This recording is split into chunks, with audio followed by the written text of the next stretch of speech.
Puji Tuhan, Shalom, selamat pagi semuanya. Apa kabar saudara?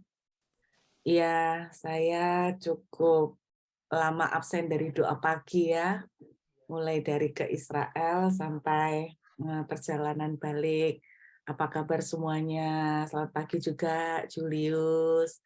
Brewoknya sudah dicukur, puji Tuhan. Saya bersuka cita pagi hari ini, saya mau mengajak kita membaca kembali. Kita sampai di kitab Mazmur ya, saudara. Kita akan buka Mazmur pasal yang kedua. Kita akan melihat Mazmur pasal yang kedua. Judulnya adalah Raja yang Diurapi Tuhan. Ada 12 ayat, saudara, tapi saya mau fokus kepada ayat yang ke-8. Mazmur pasal 2, ayat yang ke-8. Konon nih, Bapak Ibu, Mazmur pasal 2 sebetulnya urutan tatanannya, katanya nih, harusnya dia ada di urutan pertama. Jadi Mazmur pasal 2 itu sebetulnya menjadi Mazmur pertama, Mazmur pasal 1, harusnya begitu urutannya. Dan mendengar beberapa tafsiran, Mazmur pasal 1 itu sebetulnya adalah ditaruh di paling belakang. Jadi Mazmur pasal 2 ini sebetulnya mengawali dari kitab Mazmur. Mazmur pasal 2, kita akan melihat ayat yang ke-8. Mintalah kepadaku, maka bangsa-bangsa akan kuberikan kepadamu menjadi milik pusakamu, dan ujung bumi menjadi kepunyaanmu. Saudara, pagi ini saya mau mengajak kita untuk merenungkan secara singkat ayat ini. Satu ayat yang seringkali kita dengarkan. Kalau kita membaca dari ayat yang ke-7, aku mau menceritakan tentang ketetapan Tuhan, ia berkata kepadaku, anakku engkau telah kuperanakkan pada hari ini. Ada beberapa tafsiran yang mengatakan bahwa ini lebih berbicara tentang Mesias, tentang Yesus, kedatangan Yesus. Sungguh luar biasa ya Bapak Ibu, bahwa jauh sebelum Yesus lahir, kedatangan Yesus telah dinubuatkan terlebih dahulu di dalam perjanjian lama cukup banyak. Salah satunya dalam kitab Yesaya, dan ternyata kitab Mazmur juga telah menubuatkan tentang kedatangan Yesus. Jadi Mazmur pasal 2 ini merupakan sebuah Mazmur profetik, sebetulnya Mazmur nubuatan. Jadi orang berkata ini adalah messianic verse, jadi ayat tentang messianic, kedatangan Mesias. Nah, ayat 8 juga dibicarakan bahwa selain mengenai Yesus, bahwa interpretasi juga mengatakan bahwa ini merupakan sebuah ungkapan tentang pilihan Tuhan atas Raja Daud. Jadi raja yang diurapi di sini ada berbicara tentang dua hal. Yang pertama tentang Yesus, yang kedua adalah tentang Raja Daud sendiri. Saya mau fokus kepada sebuah doa, sebuah perkataan yang diungkapkan dari sisi Tuhan, mintalah kepadaku. Kalau kita melihat di Alkitab, sebetulnya ada beberapa kali kata di mana Tuhan itu berkata kepada umatnya, mintalah. Ada di dalam perjanjian lama, ada sekitar tiga yang saya temukan. Yang pertama, yuk kita lihat dalam 1 Raja-Raja pasal 3. 1 Raja-Raja pasal yang ketiga. 1 Raja-Raja pasal yang ketiga, kita lihat ayat yang kelima, saudara. 1 Raja-Raja pasal yang ketiga ayat 5. Di Gibeon itu Tuhan menampakkan diri kepada Salomo dalam mimpi pada waktu malam. Berfirmanlah Allah, mintalah apa yang hendak kuberikan kepadamu. Jadi ini yang saya temukan bahwa kata-kata Tuhan kepada umatnya yang berkata, mintalah. Yang pertama adalah kepada Salomo dalam 1 Raja-Raja 3 ayat 5. Ayat yang lain adalah dalam Yesaya pasal 7. Kita bisa melihat sebentar Yesaya pasal 7 ayat yang ke-11. Ini Tuhan berbicara kepada Ahaz. Mintalah suatu pertanda dari Tuhan. Jadi ketika itu Raja Ahaz itu sedang menghadapi peperangan dengan Aram. Dan secara kondisi mereka mengalami ketakutan. Apakah mereka akan bisa mengalahkan? Ayat 11, Tuhan bernubuat kepada Raja Ahaz, mintalah suatu pertanda dari Tuhan Allahmu, biarlah itu sesuatu dari dunia orang mati yang paling bawah, atau sesuatu dari tempat tertinggi yang di atas. Jadi Tuhan bicara kepada Ahaz, aku akan memberikan kemenangan kepadamu. Kalau kamu tidak percaya, mintalah tanda. Jadi Tuhan bicara kepada Ahaz, mintalah tanda. Mari kita lihat yang kembali ke Mazmur 2 ayat 8. Jadi kata mintalah yang ketiga yang saya temukan ada di Mazmur 2 ayat 8. Dan kata-kata ini diungkapkan oleh Tuhan kepada Raja Daud, yang katanya ditafsirkan adalah Raja Daud, atau kepada Yesus. Jadi Bapa berbicara kepada Yesus sebagai anak manusia, mintalah kepadaku, maka bangsa-bangsa akan kuberikan kepadamu. Menariknya begini, pada waktu saya memeriksa kata minta di dalam bahasa aslinya, di dalam bahasa Ibrani, saudara, kata minta punya pengertian berbeda sekali dengan kata minta yang kita kenal, seperti kata to ask atau to require. Jadi kata minta yang dipakai di sini memiliki pengertian adalah minta yang pasti dikasih. Jadi ada sebuah pengertian yang keren banget ya. Artinya ketika Tuhan memakai kata-kata mintalah, artinya kalau boleh diterjemahkan dengan bebas itu gini, mintalah pasti tak kasih. Seperti itu ya. Mintalah pasti aku kasih. Jadi kata minta yang dipakai di sini bukan sekedar, kalau dalam bahasa Inggris kan ask atau seek. Kalau dalam terjemahan dikatakan minta juga bisa diartikan seek atau ask. Itu cuma sekedar minta, belum tentu dikasih, belum tentu dijawab. Tetapi menariknya kata-kata yang dipakai di sini ask itu adalah pasti dikasih. Jadi amazing ya. Kata-kata mintanya itu pasti dikasih. Dan kata-kata ini tidak terlalu sering dipakai. Artinya ketika Tuhan bicara mintalah, itu berarti aku pasti jamin untuk kasih buat kamu. Nah, saudara, berbicara tentang minta. Oke ya. Saya diingatkan di Perjanjian Baru. Itu juga ada kata mintalah. Kita lihat yuk Matius 7 ayat 7 sampai 8. Pagi ini bicara tentang mintalah nih ya.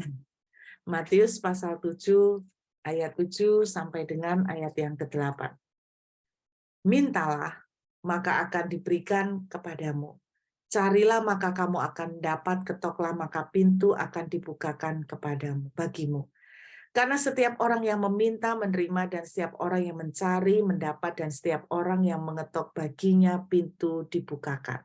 Nah, saya akan berbicara tentang minta ini dalam konteks yang lain nanti di pertemuan berikutnya. Sama kata minta yang dipakai di sini adalah minta yang pasti dikasih. Jadi minta yang pasti Tuhan jawab, minta yang pasti Tuhan berikan, minta yang pasti Tuhan grant. Jadi minta yang pasti Tuhan kabulkan. Berbicara tentang minta, ketika Bapa berbicara kepada Yesus, mintalah bangsa-bangsa. Nah, saya diingatkan kembali, apa ya yang Yesus minta dari Bapa? Kalau saudara disuruh Tuhan, minta deh, pasti gua kasih. Minta, pasti tak jamin aku kasih. Kira-kira saudara mau minta apa? Terbersih pikiran pertama, itu pasti yang paling penting. Pikiran pertama saya langsung ingat lampu Aladin, Bapak Ibu. Saya langsung ingat lampu Aladin, gosok. Pasti dikasih, ya kan? Jadi kadang-kadang waktu ya, saya ini orang yang suka ngayal, saya ini orang yang suka berimajinasi. Kadang-kadang kapan hari pas di pesawat itu dalam perjalanan ke Israel, pesawat Qatar itu, Saya melihat pramugarinya itu membawa poci teh itu yang warnanya emas. Dan saya itu pada waktu lihat itu saya kasak-kusuk sama suami saya, kok persis lampu Aladin ya, jangan-jangan digosok keluar jin pengabul permintaan. Saudara, saya tuh suka membayangkan kalau gitu minta apa ya. Waduh, saya tidak tahu kalau saudara ya, tapi bayangan saya semua daftar permintaan saya kok yang duniawi banget ya. Kok yang gali daftar permintaan saya tuh nggak ada yang minta beri saya hati yang baik, beri saya hati yang sabar. Kok waktu saya membayangkan gitu, yang saya minta itu semuanya bersifat daging, semua bersifat duniawi. Saya tidak tahu bagaimana dengan saudara. Itu dalam pikiran saya ya. Nah, waktu saya melihat apa yang Yesus minta ya, saya menemukan beberapa kali Yesus tuh pernah meminta kepada Bapa. Ya, permintaan yang antara lain yang Yesus ajukan adalah dalam Yohanes pasal 17. Saudara, di dalam Yohanes pasal 17 ini salah satu permintaan yang saya tahu tentang Yesus. Kita akan lihat ya, Yesus tuh kalau minta apa ya, saudara ya. Supaya kita itu gini loh, kalau kita minta itu yang keren dikit gitu loh, saudara ya, yang rohani dikit gitu. Jangan kayak saya yang ngayal kedagingan semua. Mari kita introspeksi biar kita mintanya tuh agak cool gitu loh, yang keren banget gitu loh. Yohanes 17 ayat yang ke-21. Ini loh permintaan Yesus, kita lihat dari ayat 20 ya. Dan bukan untuk mereka ini saja aku berdoa, tetapi juga untuk orang-orang yang percaya kepadaku oleh pemberitaan mereka, supaya mereka semua menjadi satu. Sama seperti engkau ya Bapa di dalam aku, dan di dalam aku di dalam engkau, agar mereka juga di dalam kita, supaya dunia percaya bahwa engkau yang terus mengutus aku. Saudara, yang diminta Yesus adalah unity. Yesus kepengen anak-anaknya itu bersatu. Yesus tidak kepengen anak-anaknya pecah. Saya berharap kerinduan ini juga terjadi pada teman-teman VOW ya. Bahwa satu keunikan VOW ini, karena kita online, jadi kita itu bisa menggandeng orang dari berbagai tempat. Pada waktu pelayanan di Jakarta, saya cukup kaget bahwa saya pikir di Jakarta saya kan tidak kenal siapapun kecuali Julius. Itu pun cuma lewat di Zoom. Percayalah saudara, Julius itu di Zoom sama di realnya tuh jauh lebih ganteng realnya, aslinya. Beda banget, beda banget. Ya, jadi yang saya kaget waktu di Jakarta tidak ketemu, saya pikir tidak punya kenalan, ternyata pada waktu ketemu banyak jemaat, saya kaget mereka bilang, Bu, saya dari Bogor, saya orang VOW. Bu, saya dari sini, saya orang VOW. Bu, saya dari sini, saya orang VOW. Saya bingung, kok orang VOW ada di mana-mana ya. Jadi saya kaget juga pada waktu itu. Saudara, satu doa dan kerinduan saya adalah seperti ini, bahwa seperti doa Yesus, bahwa berapa banyak ya gereja itu tambah besar, pecah. Makin besar, pecah. Yang terjadi namanya gereja itu mulai berapa jemaat minggat, bikin sendiri dan sebagainya. Itu terjadi banyak di tempat di kalangan kita. Dan tidak mengherankan juga akhirnya banyak pendeta yang jadi curiga, jadi takut kalau ada pendeta baru, nih jangan-jangan pendeta ini mau ambil jemaat gua. Jadi bisa seperti itu, saudara. Nah, saya berharap bahwa seperti doa Yesus, permintaan Yesus yang dinaikkan kepada Bapa, saya berharap bahwa VOW juga sekalipun online ada di berbagai tempat, tapi kita menjadi tetap satu keluarga. Kita tetap ada unity. Amin, saudara. Kita akan tetap ada kesatuan. Nah, ini salah satu permintaan Yesus. Permintaan Yesus yang lain yang saya ingat adalah Matius 26 ayat 39. Ya Bapa, jikalau mungkin satu doa yang kita hafal. Ya Bapa, jikalau mungkin cawan ini berlalu daripadaku, tapi bukan kehendakku, melainkan kehendak-Mu. Saudara, Anda ingat permintaan Yesus keren-keren banget. minta unity. Iya toh?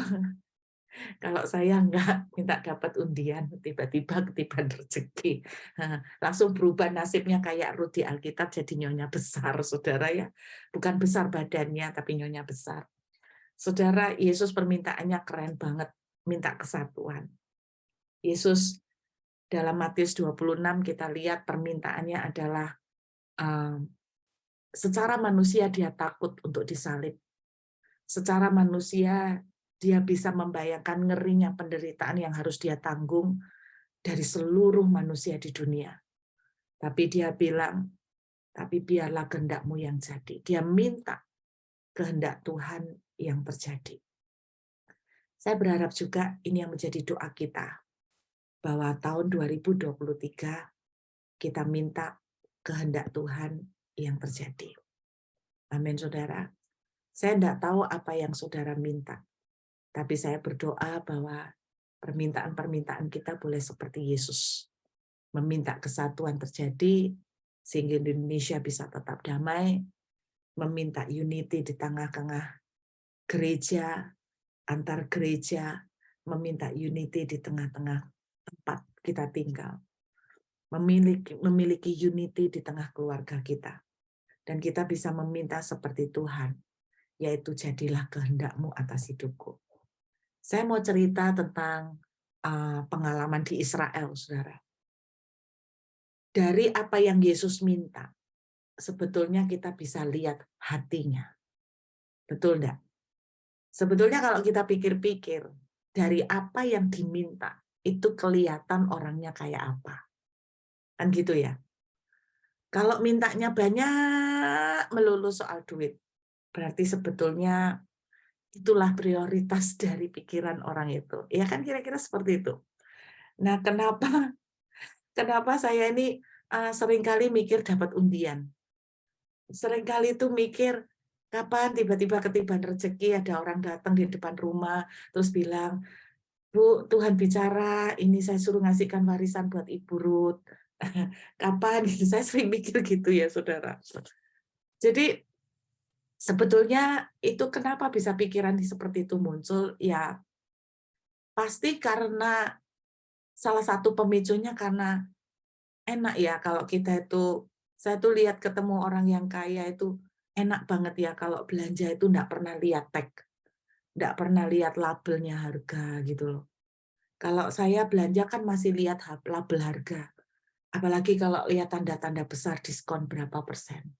Makin besar, makin menarik hati. Saudara, kadang-kadang nggak munafik ya Bapak Ibu, kita semua butuh uang. Dan salah satu kerinduan saya itu kepengen suatu saat itu kalau diundang orang khotbah, saya yang ngasih persembahan. Wah, rindu saya. Jadi saya percaya, di mana saya diundang, satu rindu saya ngasih PK. Wah, kalau kayak gitu saya yakin jadwal saya fully book 3 tahun sebelumnya. Pasti banyak yang ngundang saya. Pasti. Tapi saya kepengen itu terjadi, Bapak Ibu. Saya kepengen itu. Jadi satu kerinduan saya itu, Tuhan, mbok ya Ruth ini bisa diberkati supaya bisa ngasih orang tuh banyak gitu loh. Bila perlu kalau diundang tuh Ruth yang kasih. Itu salah satu ya doa Ruth. Nah, tapi kalau kita bisa ngelihat apa yang menjadi doanya Yesus, kita bisa lihat hatinya. Kalau kita lihat doa-doa Yesus, Yesus itu doa boleh dibilang nggak pernah untuk dirinya sendiri. Yang diminta Yesus itu untuk jiwa-jiwa. Biarlah cawan ini berlalu. Itu untuk dirinya, tapi bukan kehendakku, melainkan kehendakmu. Untuk jiwa-jiwa. Yang Yesus minta adalah unity untuk jiwa-jiwa, supaya anak-anaknya rukun untuk jiwa-jiwa. Pada waktu ke Israel, ada satu tempat yang membuat saya itu menangis di tempat itu. Di tempat itu adalah yang namanya Tabgha. Jadi Tabgha itu adalah tempat di mana Yesus memecahkan 5 roti, 2 ikan. Yang membuat saya menangis karena latar belakang dari tempat itu, yaitu kita lihat Matius pasal 4. Matius pasal 4, ayat yang ke-15. Saudara tahu enggak daerah favoritnya Yesus? Itu daerah ini. Matius 4 ayat 15. Nah, saudara, tiap orang tuh punya daerah kesukaan. Mungkin daerah tempat yang saudara sangat suka, mungkin Bali. Mungkin tempat yang sangat saudara suka, satu kota tertentu. Tapi tempat yang Yesus suka adalah daerah ini. Tanah Sebulon dan tanah Naftali. Jalan ke laut, daerah seberang Sungai Yordan, Galilea, wilayah bangsa-bangsa lain. Saudara, kalau di Israelnya, itu lokasinya adalah di daerah dekat Tabga itu. Tempat di mana Yesus memecah 5 roti 2 ikan. Tanah ini dituliskan wilayah bangsa-bangsa lain itu maksudnya adalah wilayah di mana banyak orang-orang yang kalau dalam bahasa Inggrisnya the Gentiles. The Gentiles itu sebetulnya bukan orang kafir, tapi orang di luar orang Yahudi. Jadi Samaria itu termasuk di situ, orang-orang dari berbagai bangsa, itu ada di sana. Nah, daerah itu adalah salah satu daerah yang sebetulnya favoritnya Yesus. Karena daerah itu merupakan daerah yang ramai. Tapi Yesus suka daerah itu bukan karena dia mau mencari ketenaran. Alkitab sering mengatakan bahwa Yesus itu seringkali berusaha untuk menghindar dari keramaian. Tetapi salah satu daerah ramai yang Yesus suka adalah daerah ini. Secara umum disebut daerah Galilea. Tapi secara khusus lokasinya adalah sekitar tempat Tabga itu. Nah, saudara, daerah ini dulunya merupakan daerah di mana orang dagang kayak pasar campur. Nah, kalau saudara pernah ke Israel, Anda pernah melewati jalan Via Dolorosa, itu jalan pasar yang ramai, tidak karu-karuan, orang model apapun ada di situ. Seperti itulah daerah di ayat 15 pada zaman dulu. Daerah itu bisa dibayangkan daerah yang kumuh. Tapi ini daerah favoritnya Yesus. Tempat itu kumuh, banyak sekali pengemis, banyak sekali mungkin juga copet, karena itu kesempatan mereka ketemu banyak orang, sehingga copet-copet itu ramai di situ. Banyak ketemu dengan orang-orang miskin ada di sana, pengemis, banyak sekali. Yesus melakukan banyak mujizat di sekitar daerah itu. Dan Yesus suka sekali ke daerah situ. Anda tahu jawabannya kenapa? Karena Yesus suka sekali untuk mencari orang-orang yang susah, yang miskin, yang terbuang, yang terhilang, yang tidak dihitung orang, yang hina. Yesus suka ke sana. Dia temukan orang buta. Yesus suka ke sana. Dia temukan pengemis. Yesus suka di sana. Dia sembuhkan orang-orang sakit. Yesus suka di sana. Dia hiburkan jiwa-jiwa yang sedang terhilang. Saudara, ini loh hatinya Yesus. Pada waktu ada di tempat itu, saya menyadari satu hal. Saudara, salah satu isi dari khotbah Sabda Bahagia, 8 khotbah bahagia. Yang pertama adalah berbahagialah orang yang miskin. Karena pada zaman itu, orang miskin nggak bisa sembahyang. Orang miskin nggak bisa masuk ke sinagog. Orang miskin nggak bisa berdoa. Yesus datang pertama kali. Perintah pertama tentang kebahagiaan adalah tentang orang-orang miskin. Berbahagialah orang yang miskin. Fokus dan target Yesus adalah orang-orang yang terbuang. Orang-orang yang tidak memiliki siapapun. Orang-orang yang tidak memiliki apa-apa. Itu sebabnya Yesus suka daerah ini.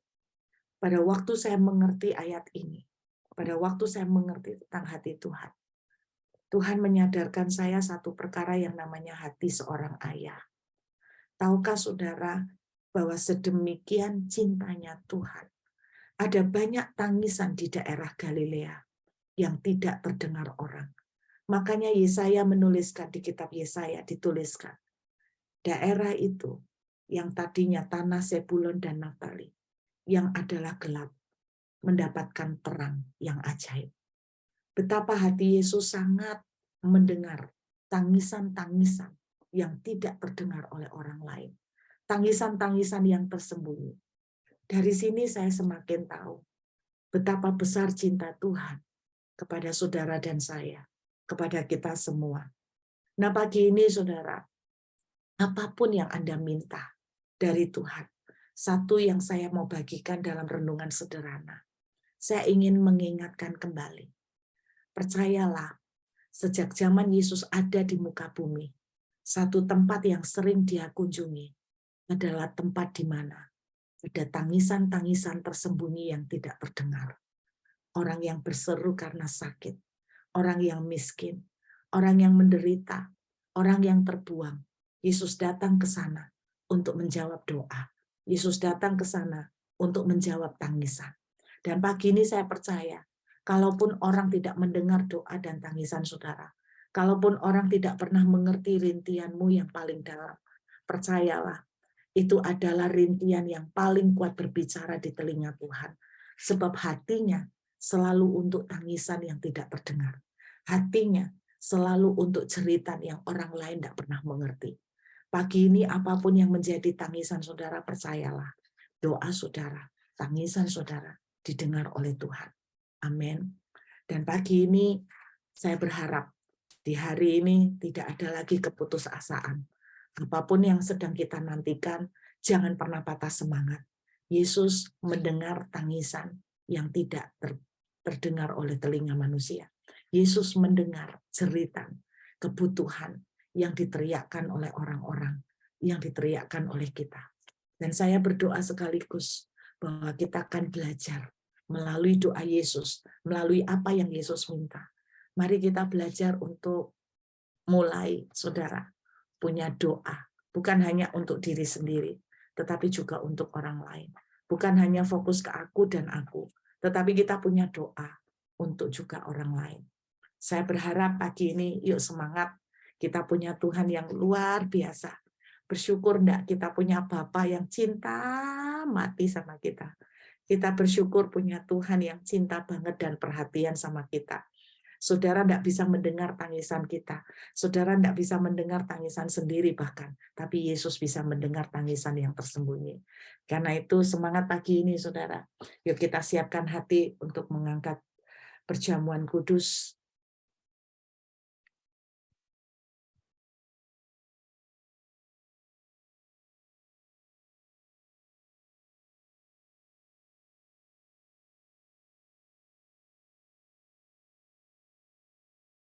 Terima kasih Tuhan. Mari kita sama-sama angkat roti di tangan kanan kita.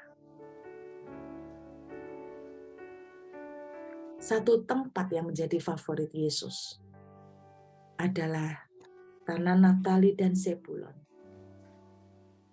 Jalan ke laut. Wilayah bangsa-bangsa lain. Daerah Galilea. Tempat di mana banyak tangisan tidak terdengar. Tempat di mana banyak jeritan membutuhkan pertolongan yang tidak diketahui orang. Ada banyak orang-orang terbuang di tempat itu yang bahkan tidak diperdulikan oleh siapapun. Dan hari ini, mungkin itu saudara. Ada yang sakit sedang berteriak. Ada yang hatinya susah sedang berteriak kepada Tuhan.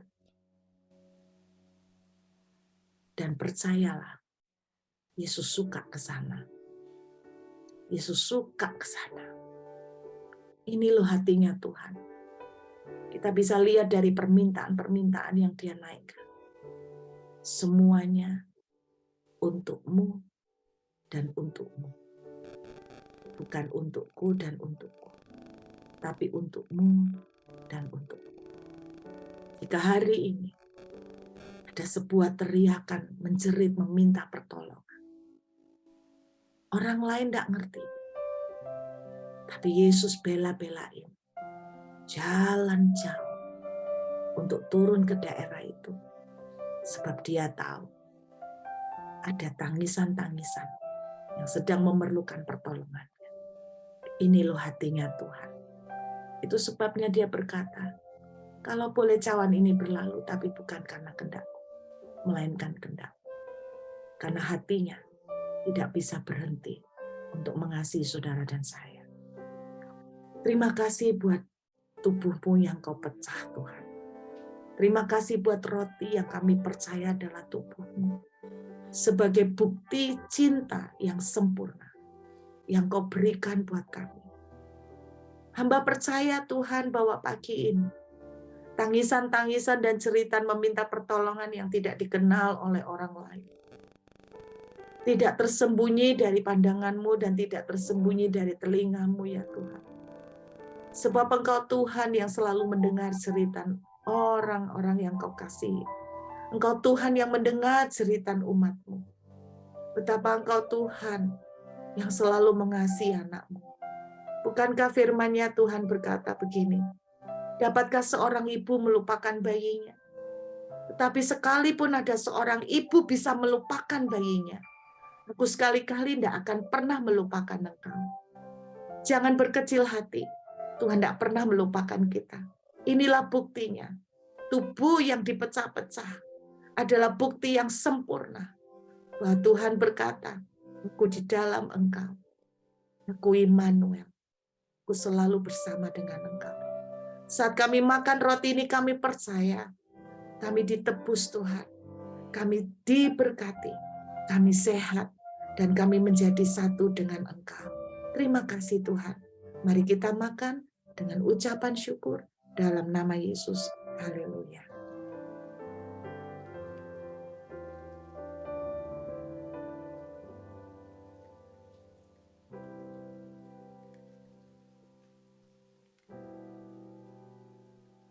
Mari kita angkat anggur di tangan kanan kita. Inilah darah perjanjian baru. Engkau sungguh Tuhan memberikan kasih dan cinta-Mu sampai titik darah yang penghabisan. Terima kasih buat cinta-Mu. Terima kasih karena Engkau hadir dalam hidup kami. Terima kasih karena Engkau datang dalam hidup kami. Terima kasih Tuhan.